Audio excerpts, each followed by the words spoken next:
Early morning mist still lingered over the quiet countryside when old Henry Thompson discovered something that would change his life forever. The sun had just begun to rise over the rolling hills surrounding Henry's modest ranch in rural Montana. A 72-year-old man who had spent his entire life working the land, Henry's weathered face bore the deep lines of hard years and quiet wisdom. That morning, like every other, he was out early with his loyal mutt Daisy, a scrappy, bright-eyed dog that rarely left his side.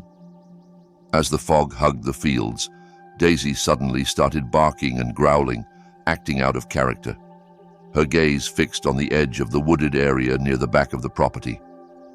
"What is it, girl?" Henry rasped, following her through the cold, damp air as they made their way into the trees. Daisy dashed ahead and stopped near a thicket.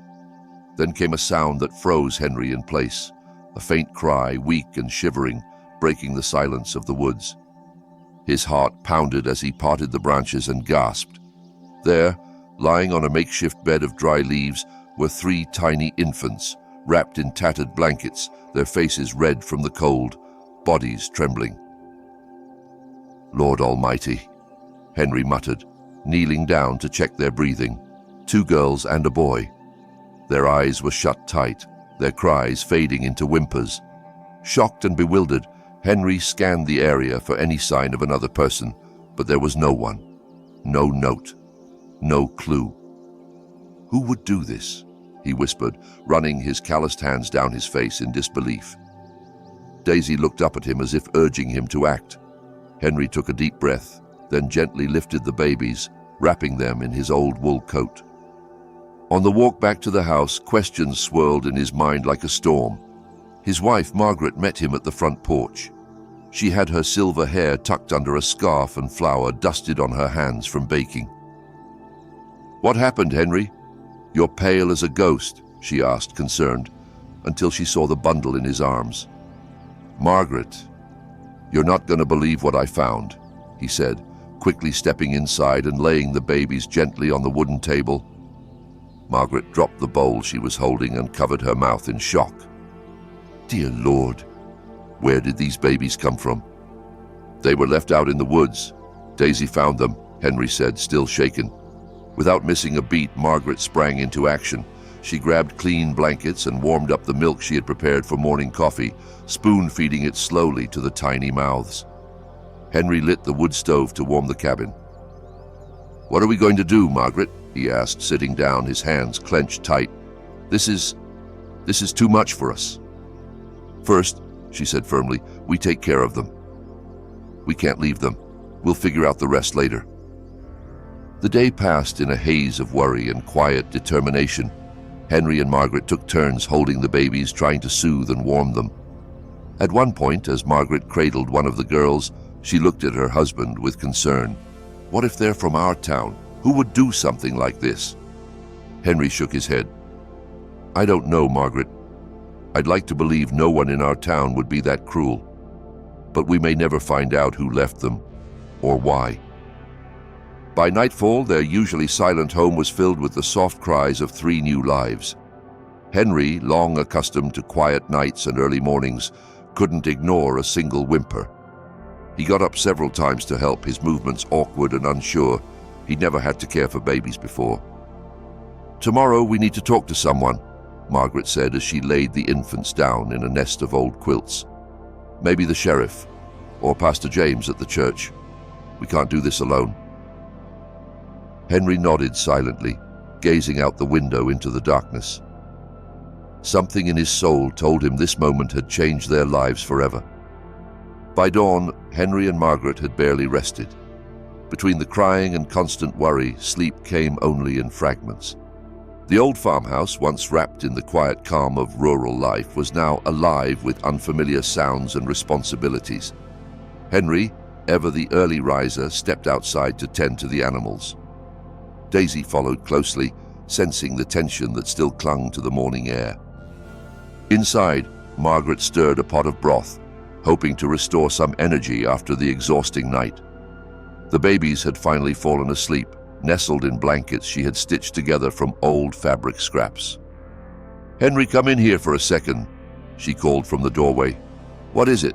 he asked, wiping his hands and stepping inside.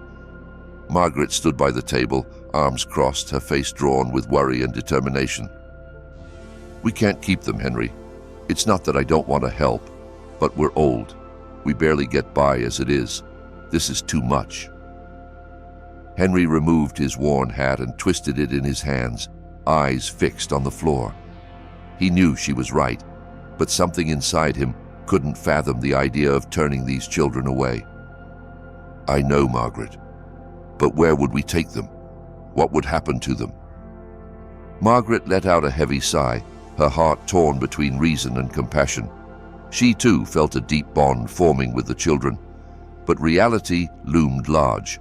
Their farm was modest, and every day was a battle to make ends meet. Just then, one of the babies began to cry, interrupting their tense moment. Margaret instinctively picked the child up, rocking gently until the crying softened. "Listen, Henry, we're not going to make any decisions until we talk to Pastor James. He's wise and respected. Maybe he'll know what we should do." "All right," Henry agreed. "After breakfast, we'll go see him. But know this, if we can't find another way, I won't let these children suffer. I'll do whatever it takes."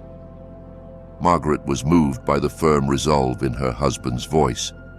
She had always known him to be a man of principle, and now she saw that same fire reigniting in his eyes.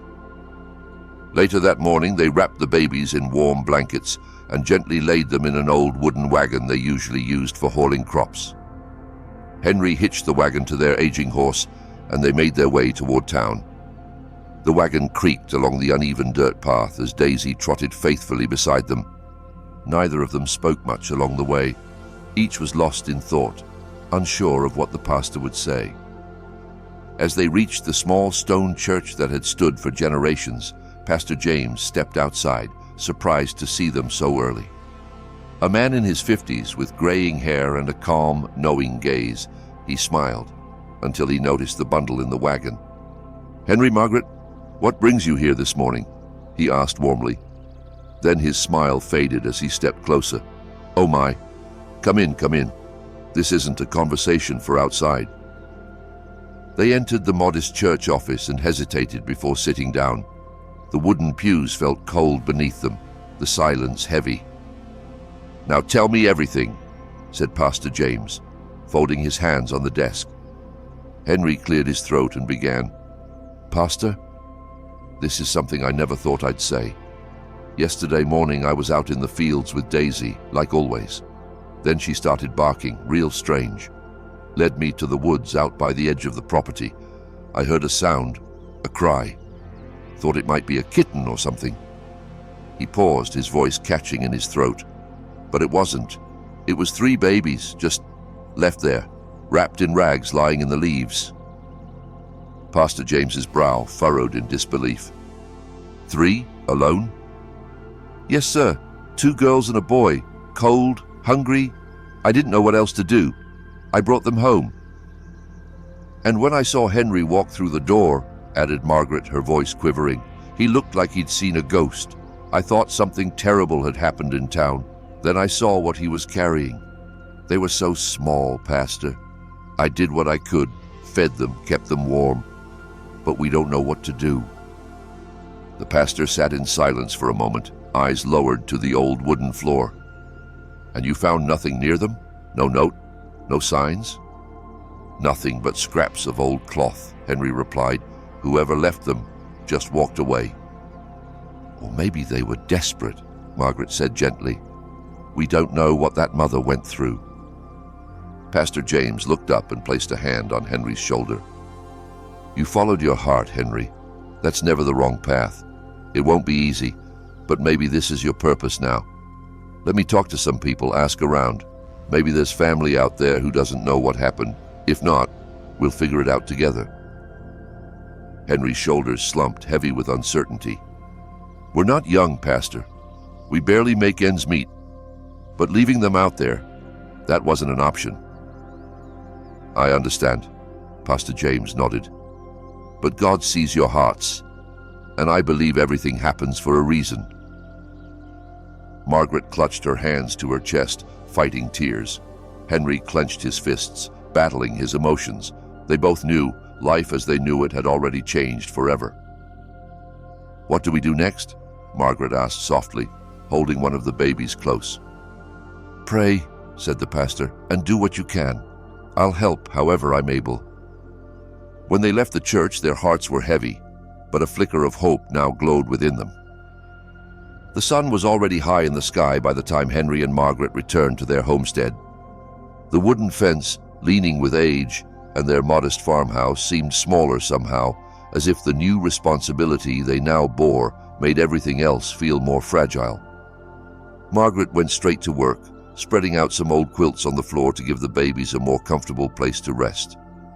"You're right, Henry," she said, nodding toward the table where the children had been lying. "We can't keep putting them on the kitchen table." "I'll head out to the barn.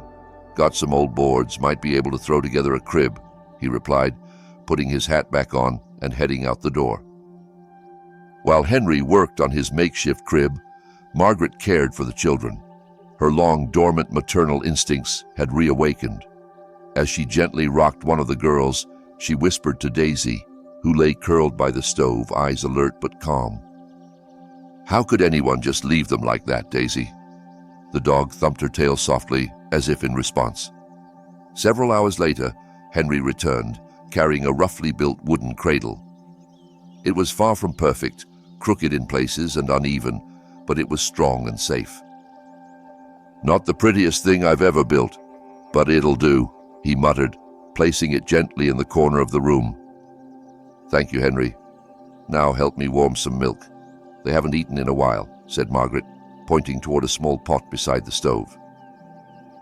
The rest of the day passed in a blur of feedings, diaper changes, and attempts to soothe tired cries.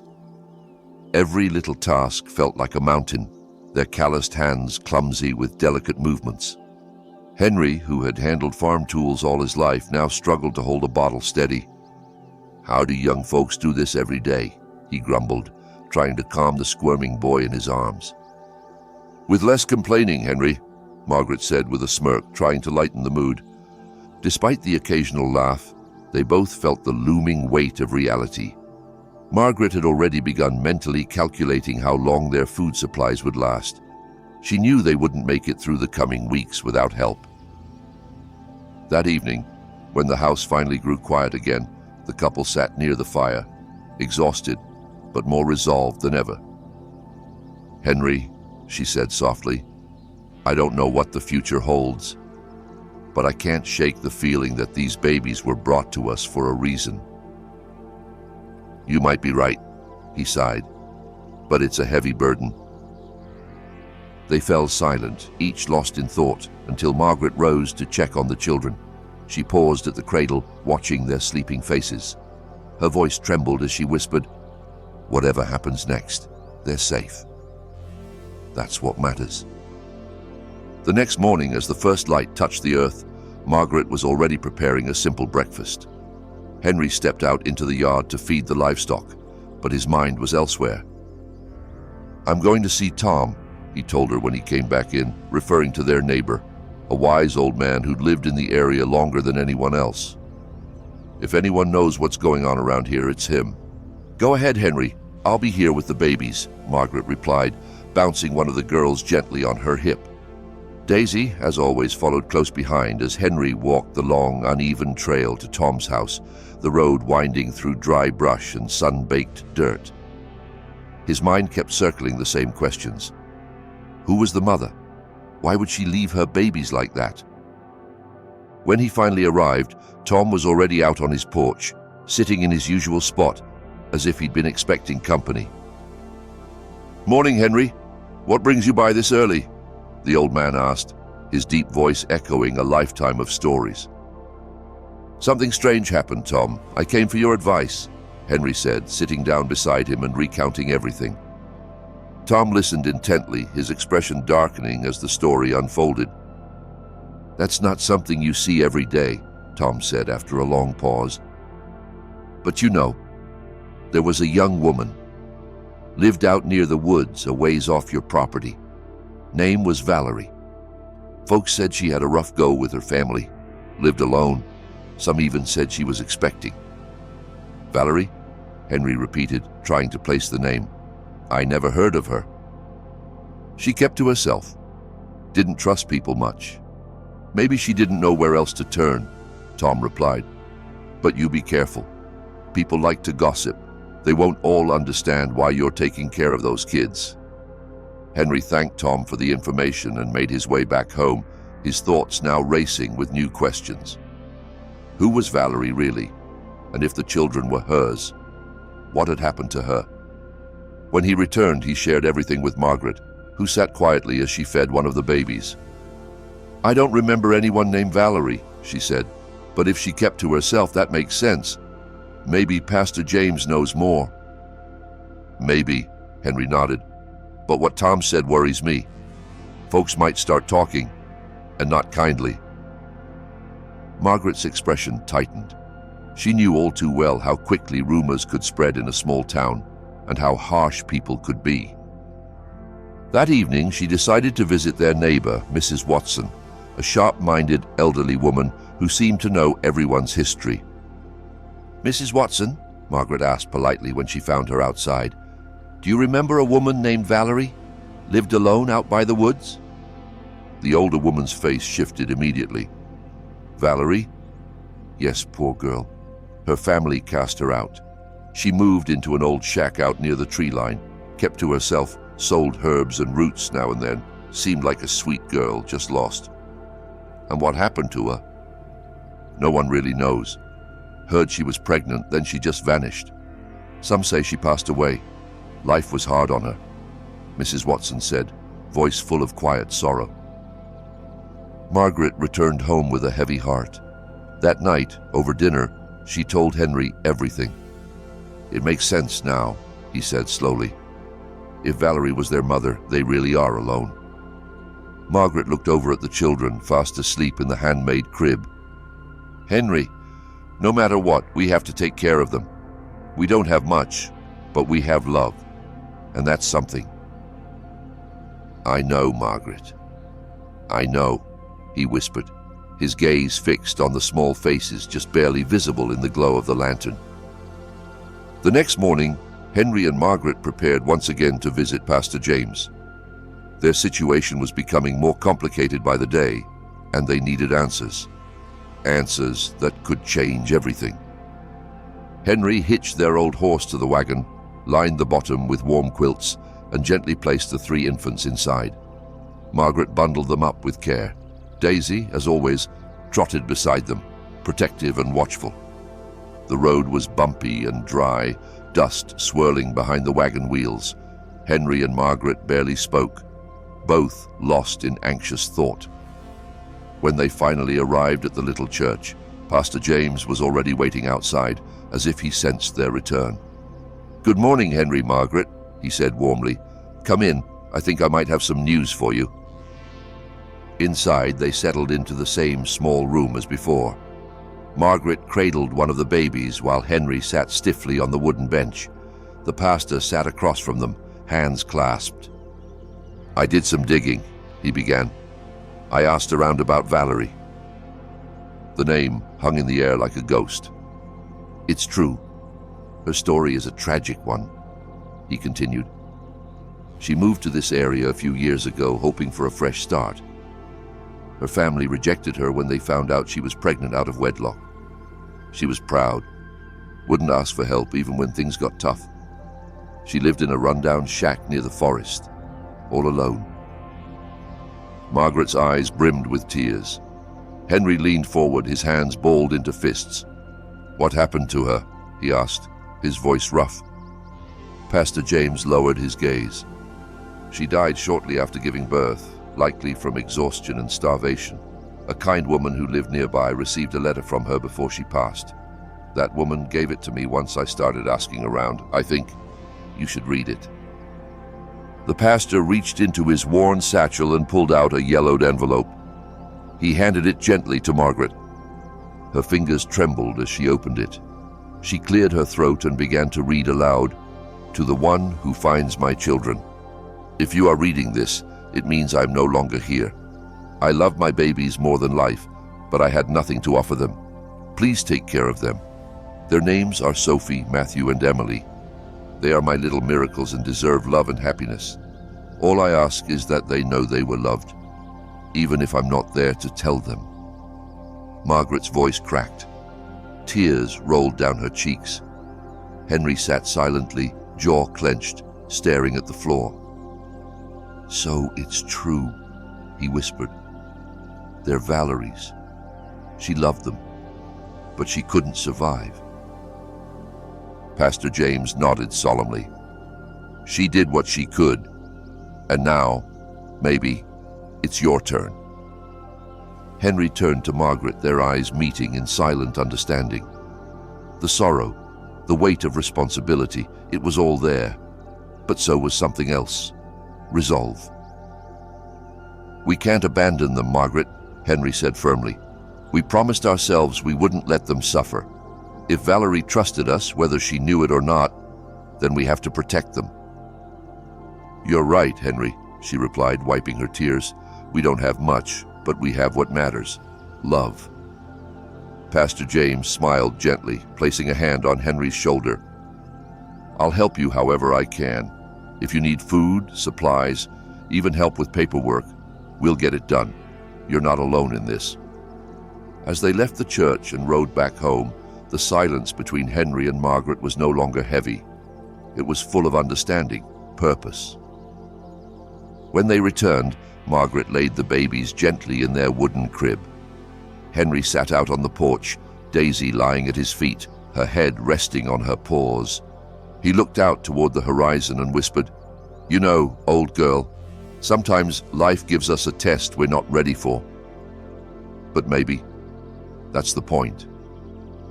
Daisy let out a soft huff, as if she understood. That evening, Henry and Margaret sat by the fire, tired but quietly at peace. The babies slept soundly in the corner, their breathing soft and rhythmic. "Henry," Margaret said, breaking the silence, "we're going to be okay, right?" He took her hand and squeezed it gently. "We will be, Margaret. We have each other, and we have them. That's enough." Weeks passed since Henry and Margaret learned the truth about Valerie and her children. Life on their small farm was no longer what it used to be. Every day was a blur of diapers, bottles, and tiny footsteps. But the house was alive again. Sophie, Matthew, and Emily began to grow stronger with each passing day. Their cries gave way to coos, and their little hands reached out with curiosity. Despite the exhaustion and constant care, joy had returned to the old farmhouse. Still, hardship loomed. One chilly evening, Margaret stirred a thin vegetable soup over the stove, her expression tired. "Henry, we're almost out of milk," she said, setting down the ladle. "The babies are growing. They need more than we can give." Henry rubbed his face with both hands and exhaled slowly. "I know. I'll go into town tomorrow, take some grain and beans. Maybe I can trade for some supplies." Margaret nodded, though concern still clouded her eyes. She knew how proud Henry was, how hard it was for him to ask anyone for help. But they were no longer just two old folks living out their days. Now they were parents again. The next morning, Henry loaded the wagon with sacks of dry goods and hitched up the horse. Daisy trotted beside him, as always. The town greeted him with its usual bustle, children laughing, neighbors chatting, but Henry could feel the weight of watchful eyes. The rumors had spread. Everyone had heard about the old couple who took in 3 abandoned babies. Some stared in disbelief, others murmured with suspicion, but not all. "Morning, Henry," called out David Miller, the town's grocer and an old acquaintance. "Morning, David. Word around town is you and Margaret have got yourselves a houseful these days." Henry nodded. 3 little ones. Found them in the woods. Couldn't leave them." David looked at him for a long moment, then stepped forward. "Well, that's something. Not everyone would have done it. What can I get you?" "I've got some beans and grain," Henry said, unloading the sacks. "Need milk, and if you've got oatmeal or baby formula, I'll take whatever I can trade." David waved him off. "Don't worry about the trade. This one's on me." Henry looked up, surprised. "You're serious?" "Dead serious. Consider it a gift for those kids, and for what you're doing." Henry swallowed hard. "Thank you, David. You don't know what this means to us." When Henry returned home with the milk and oats, Margaret stood on the porch with relief in her eyes. "Well?" she asked. "He gave it to us, Margaret." "Just gave it. Said it was for the kids." Margaret gently took the jug of milk, her voice filled with quiet gratitude. Maybe not everyone's against us after all. And she was right. As the weeks passed, neighbors who once whispered behind closed doors began showing up with small gifts. A carton of eggs, a loaf of fresh bread, hand-me-down baby clothes. Even Mrs. Carter, the local teacher, stopped by with children's books. "Here, Margaret," she said, placing the books on the table. "They'll need stories when they're older." Margaret accepted every gift with humility. "God bless you," she said again and again. The children grew, each with their own personality. Sophie was quiet and observant, always watching. Matthew was bold and curious, crawling toward every noise. Emily was the mischief maker, always giggling and covered in dirt. One afternoon, Henry sat on the porch with Matthew in his lap, pointing out toward the fields. "Someday, boy, this land will be yours. You'll work it like I did, like my pa before me." Inside, Margaret rocked the girls gently, humming lullabies she hadn't sung in decades. Despite the chaos, the old couple found a rhythm, a new normal. That night, as they sat by the fire, Henry turned to Margaret. "You ever wonder what life would have been like if we hadn't found them?" Margaret looked into the flames. Quieter, emptier, colder. She smiled and took his hand. "These children, they're our blessing." Henry nodded. "They gave us something we didn't even know we needed." And in that warm, flickering light, the house that once echoed only with silence now pulsed with laughter, hope, and the unmistakable presence of family. Winter arrived with quiet certainty, blanketing the land in snow and slowing everything to a peaceful crawl. The once silent homestead was now filled with warmth, not just from the crackling wood stove, but from the presence of 3 tiny souls who had transformed the lives of Henry and Margaret. Sophie, Matthew, and Emily were thriving.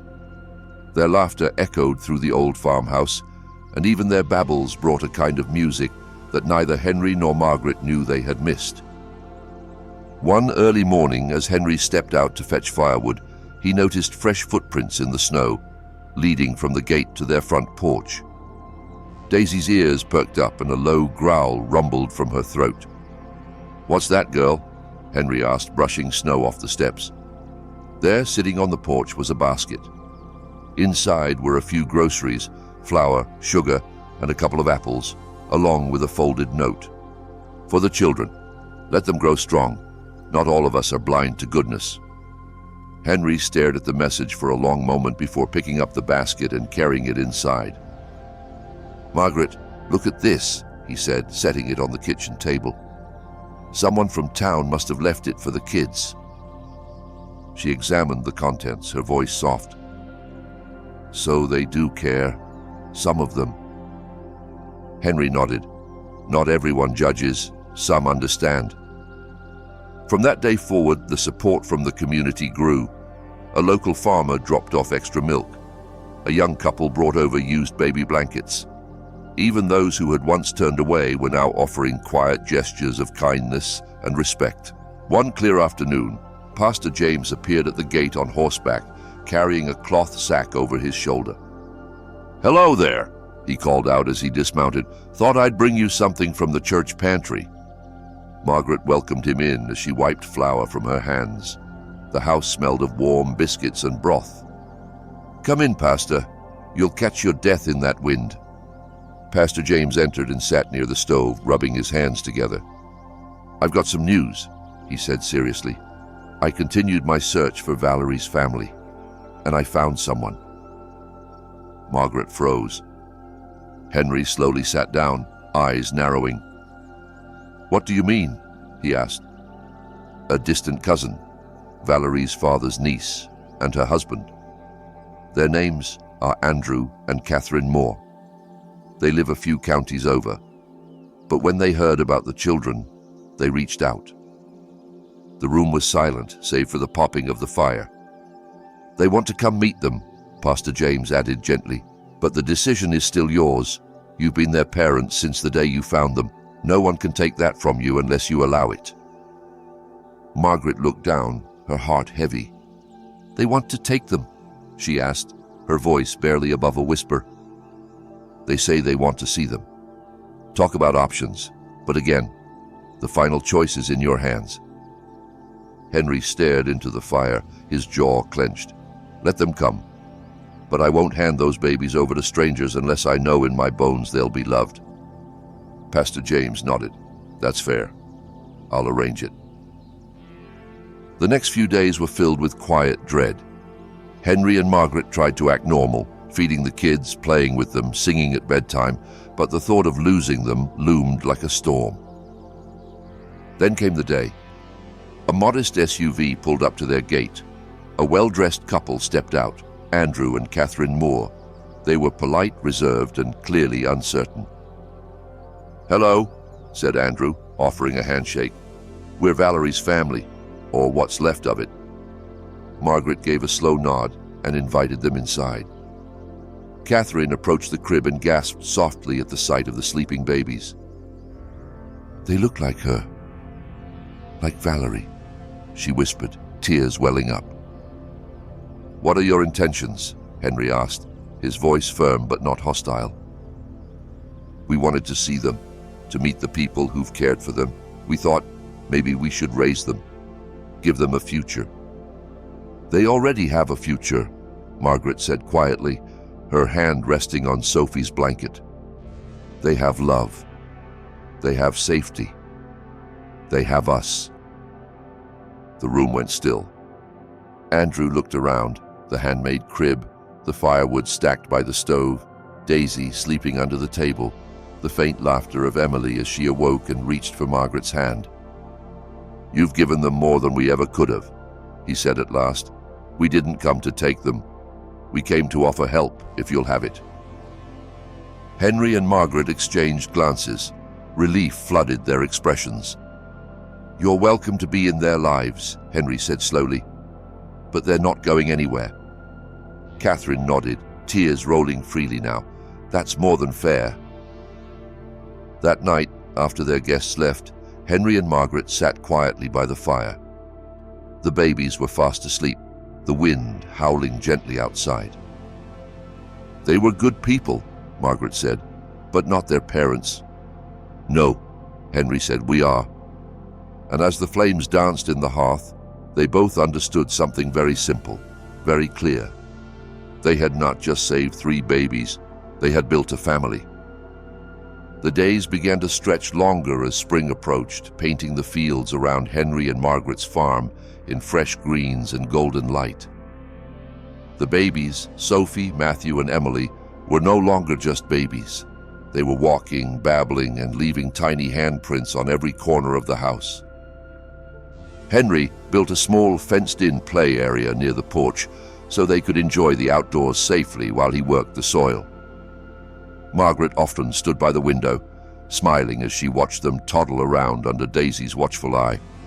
"Henry, look at Emily," Margaret called one morning, laughter in her voice. Emily, face smudged with dirt, sat by a garden bed proudly holding up a carrot, leaves still attached. "Well, I'll be," Henry chuckled, stepping out onto the porch. "That little rascal's already raiding the harvest." Emily let out a squeal of delight as Henry scooped her up, spinning her around while Daisy barked playfully nearby. As time passed, something else began to change, the town's view of the Thompsons. What had once been whispered gossip became quiet admiration. Neighbors stopped by more often, some with food, others with supplies, and some just to lend a hand. Even Mrs. Winslow, the stern widow who'd once turned her back at church, came one afternoon with a fresh pie. "I brought this for the children," she said stiffly, handing it to Margaret. "And for you." Margaret smiled warmly, accepting it with both hands. "Thank you, Mrs. Winslow. That means more than you know." "Children need love," the old woman replied almost shyly. "You've given them more than most could." Henry watched all of this unfold with quiet pride. He'd never expected their little home to become a place of gathering again. He'd never imagined a second chance like this. That evening, he sat on the porch with Matthew curled in his lap. "You're going to be a strong one, son," Henry murmured, pointing to the fields. "Someday this land will be yours to run." Inside, Margaret hummed a lullaby to the girls. Sophie leaned her head against Margaret's chest while Emily played with a threadbare doll. Despite their modest means, the Thompsons had everything that mattered. Later that night, as the children slept soundly and the fire cast long shadows across the room, Margaret looked at Henry. "Do you think Valerie would be proud of what we've done?" Henry looked toward the ceiling, quiet for a moment. "I think she's watching. I think she knows her babies are safe." Margaret smiled, eyes glistening with emotion. "That's all I ever wanted, to make them feel safe." Henry reached for her hand. "You've done more than that, Margaret. You gave them a home." The years moved gently forward. The seasons came and went, and the small farmhouse that once echoed with silence now pulsed with life, laughter, and love. Sophie, Matthew, and Emily were no longer toddlers. They had grown into curious, bright, and spirited children, deeply rooted in the soil and love of the only home they had ever known. Henry and Margaret, though older and slower, never let up. Henry continued to work the fields as much as his body allowed, while Matthew trailed behind him every morning, learning, asking, copying his every move. "Grandpa, can I fix the fence today?" Matthew asked one summer morning, puffing out his chest. Henry smiled, patting the boy on the shoulder. "You'll help me hold the nails. One day, you'll do it yourself." Margaret, meanwhile, passed her days teaching the girls how to gather eggs, sew buttons, and stir soup in the big iron pot. Sophie was patient and gentle, always offering a helping hand. Emily, still the spirited one, had a knack for making even chores feel like adventures. "Emily, that water's for the soup, not the dog," Margaret called with a laugh one afternoon. Emily giggled as Daisy lapped water from the bucket beside her. Despite the daily hustle, their life was simple and full. Then, one late summer day, a familiar figure appeared at the gate. It was Catherine Moore. Her face had changed, not with age, but with something softer, understanding, gratitude. "Good afternoon," she said as Henry opened the gate. "Afternoon, Catherine," he replied calmly. "Come to visit?" "I have," she said with a smile.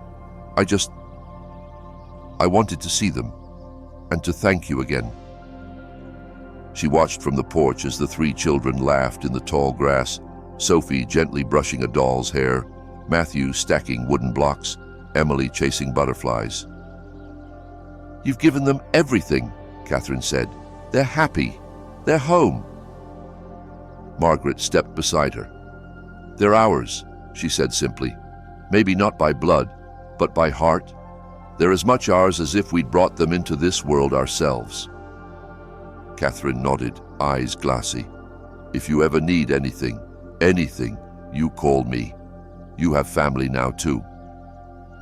As Catherine drove away, Henry and Margaret sat on the porch in the late afternoon sun, watching their children dance through the fields. "See that?" Henry said softly. "Looks like they've always belonged here." "That's because they do," Margaret answered, resting her head on his shoulder.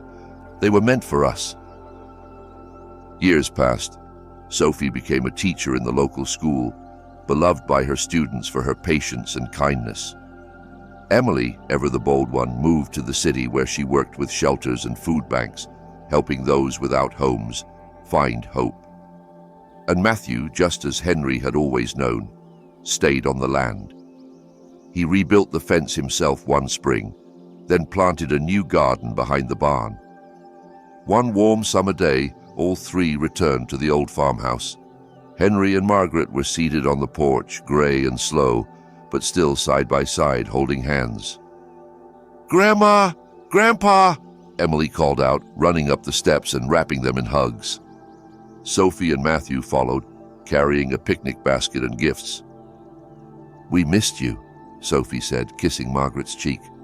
"And we waited for you every day," Margaret replied, eyes misting over. That evening, the family sat together beneath the old oak tree, sharing stories, laughter, and memories.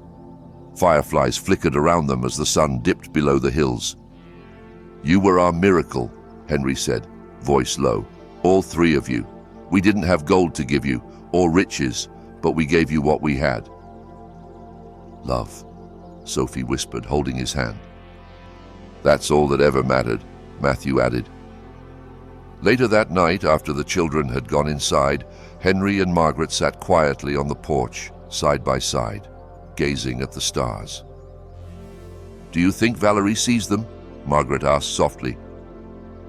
"I know she does," Henry said, "and she's proud. We gave them what she wanted most, a family." And under the quiet Montana sky, the old farmhouse stood tall, a home that had once been a refuge, now a legacy. 3 children, once left in the cold, had grown up surrounded by love, and 2 old hearts, once preparing for a quiet end, had found a new beginning in the laughter of the smallest voices. The story of Sophie, Matthew, and Emily wasn't just a story of survival. It was a story of second chances, of love found in the unlikeliest places, and of how a quiet farmhouse became the beating heart of a family that never gave up. Thank you for listening to this story. If it touched your heart, consider sharing it with someone you love. Subscribe to our channel, Tell Me a Story, and discover many more inspiring tales. We're so grateful to have you with us. You can find the full library of stories in the video description. See you next time.